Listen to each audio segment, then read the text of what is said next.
we modify our homes to reflect ourselves, and so the ultimate downside to that house is you just can't do that. But it's a fascinating example of efficiency, sort of carried to ultimate extreme. So you get an opportunity to go through it. It's pretty cool. Let's go this way. This is a whirlwind tour, but I do want to give you time to look around on your own. We have a fabulous furniture collection. Henry Ford, as I say, if it reflected everyday life and work, he collected it. And we continue to collect that. Automobiles, of course. And Henry Ford didn't collect one of those because the little two-seater is the prototype car that was the first one to wear the name Mustang. The production car is Mustang serial number 1. This is the prototype. This is model number 1, production model of the Mustang. I don't know if many of you have heard about the Progressive X Prize attempt to build a car that would get 100 miles or the equivalent of 100 miles per gallon. A number of those teams chose to do that with hybrids and electric cars. There's an outfit that called itself Edison 2 that decided that he was built the lightest car he possibly could.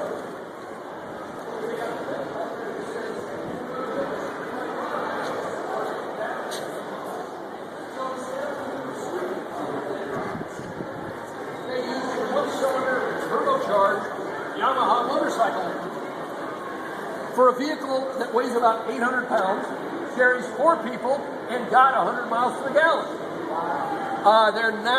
That's one of the vehicles that competed and won its class at the X Prize. They're now looking to try to translate that into something that might actually be practical enough, meet all the safety regulations, and be saleable. It won't weigh 800 pounds, it'll weigh a lot more, and it won't get 100 miles per gallon. But their belief is that they can make something, a 4-passenger vehicle, that would be a genuine high-mileage vehicle and weigh a lot less than current vehicles. So we are continuing to collect these things that are cutting edge and are things that we hope would affect our life and work.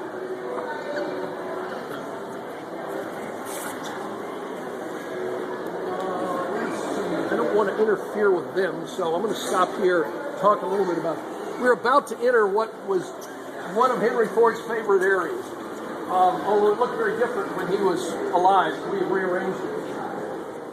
We have one of the great collection of reciprocating steam engines in the world.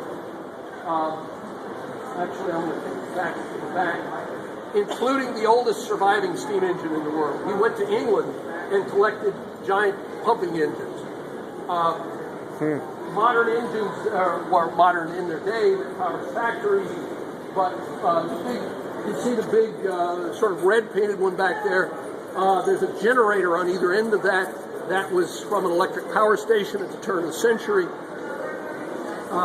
Just a huge array of large and small steam engines. So we're going to go around through here and I'll take you back to the Great Britain.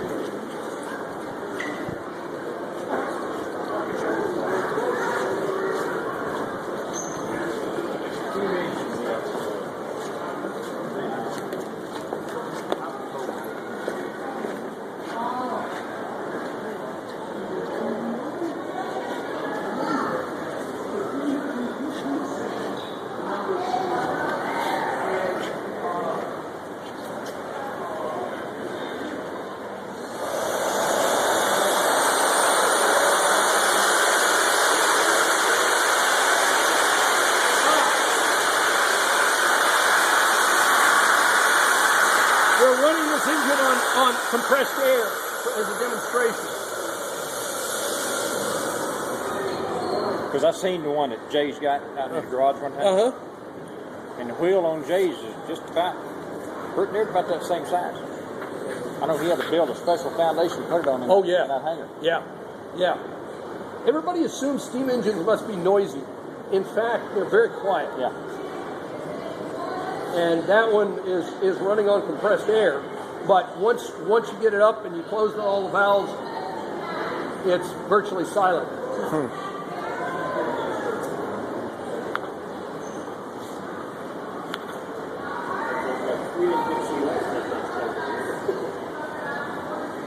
And because there's so much motion involved in the valves and everything, steam engines seem to be almost alive in a way that other engines, even gasoline engines or certainly electric motors, aren't. Because there's so much of this kind of monkey motion going on that they just seem to be much more alive. But I always refer to it as live steam. Yep. I mean, on the old ships I was on. Yep. Yeah. Live steam line. That was always a terminology we used a lot. Oh, I got to get that. Look there, you got to get that.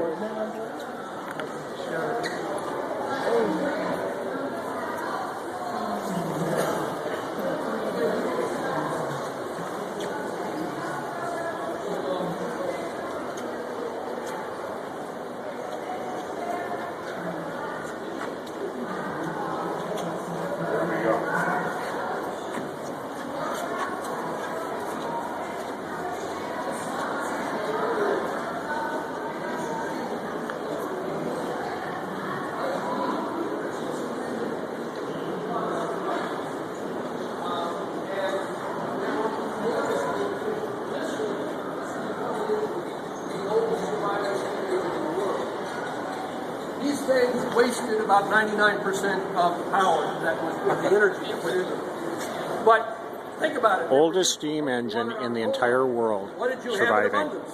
Coal. And they work. It always surprises people.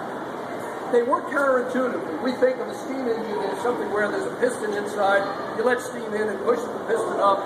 You let steam on the other side and push the piston down, and the engine works. These things worked in a way that is almost counterintuitive. The idea was that the piston and the rod is vertical, the cylinder is vertical. The idea was that as the piston was up at the top of its stroke, you injected steam in, the piston is open to the atmosphere on the top. And then you spray cold water in. And that creates a vacuum, and the atmospheric pressure shoves the piston down. And that raises the pump on the mine, and then you open a valve, you let atmosphere back into the bottom of the piston, the weight on the pump pulls the piston back up, and you repeat it. So that's why these things are so blooming inefficient, because you heat the water up, you make this steam, you heat this whole cylinder up, and then you immediately cool it off again. And they're just extraordinarily inefficient. But if you've got a deep mine and you got no way to get the water out, all that coal down there is of no value until you get the water out, and so you throw away a little coal on this thing. It didn't really matter. It's only until they begin to see purposes for these things beyond simply pumping water that people begin to worry about efficiency. If I have to transport coal for someplace, now I begin to care how much I'm burning. But if I just dig it up out of the mine and shove it into the boiler, I don't really care. First,